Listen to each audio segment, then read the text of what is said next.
नमस्कार, आपण पाहता सरकार लाईव्ह न्यूज, स्वतंत्र प्रतिक्रियेचे बुलंद आवाज सरकार लाईव्ह न्यूज। महाराष्ट्रातील शेतकऱ्यांचे कर्जमाफीसह अन्य 17 मागण्यासाठी आज उमरखेड माहेश्वरी चौक येथे प्रहार जनशक्ती पार्टीच्या वतीनं चक्काजाम आंदोलन करण्यात आले। सविस्तर बातमीसाठी आमची रिपोर्ट पहा। आज 24 जुलै रोजी प्रहार पक्षातर्फे महाराष्ट्रातील शेतकऱ्यांचे 7/12 कोरा करावा व इतर मागण्यासाठी पुकारलेल्या राज्यव्यापी चक्काजाम आंदोलन उमरखेड शहरात माहेश्वरी चौक येथे करण्यात आले।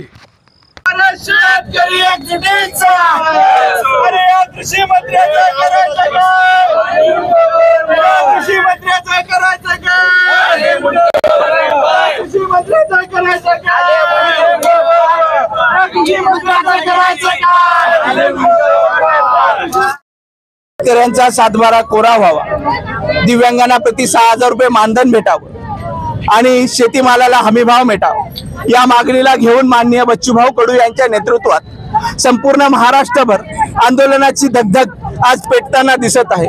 सरकारने मुख्यमंत्र्यांनी जे आधी निवडणुकीच्या वेळेस आश्वासन दिलं होतं देवेंद्र फडणवीस, आमच्या सरकार जर आलं तर आम्ही शेतकऱ्यांचा 7/12 कोरा कोरा कोरा करू, परंतु अद्यापही त्या आश्वासनावर कुठलीही कारवाई करताना हे सरकार दिसत नाही। त्या सरकारला आठवण देण्यासाठी माननीय बच्चूभाऊ कडू यांनी महाराष्ट्रभर आंदोलनाचं एक घोषणा केली होती की 24 तारखेला महाराष्ट्रभर चक्काजाम आंदोलन करावं। त्या पार्श्वभूमीला घेऊन उमरखेड शहरात सर्व पक्षाच्या वतीने, सर्व संघटनेच्या वतीने, शेतकरी, मेंढपाळ बांधव, दिव्यांगाच्या वतीने आज चक्काजाम आंदोलन करत आहोत। या आंदोलनातून मी सरकारला सांगतोय की तात्काळ सदर निर्णयावर बच्चूभाऊंच्या मागण्या तात्काळ पूर्ण कराव्या, अन्यथा यापुढे जे आंदोलन होणार आहे त्याची तीव्रता एवढी राहील की तुम्हाला सोचल्या तुम्हाला जाणार नाही।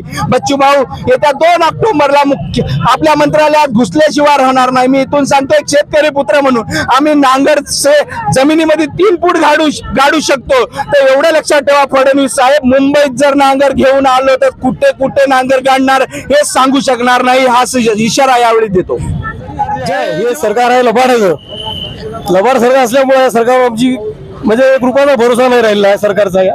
कारण सरकार म्हणजे निवड हे रम्मी खेळाच्या नादी लागलेली आहे। सर्व सरकार जुवारी जे कृषी मंत्री आहेत आपले, त्या कृषी मंत्र्यानं राज्यसभेमध्ये पूर्ण आपला पत्त्याचा म्हणजे डाव मांडलेला आहे, रम्मी खेळत आहे। त्याच्यामुळे या सरकार आमचे बच्चूभाऊ जे आहेत ते शेतकऱ्यांसाठी हातोहात मेहनत करत आहेत।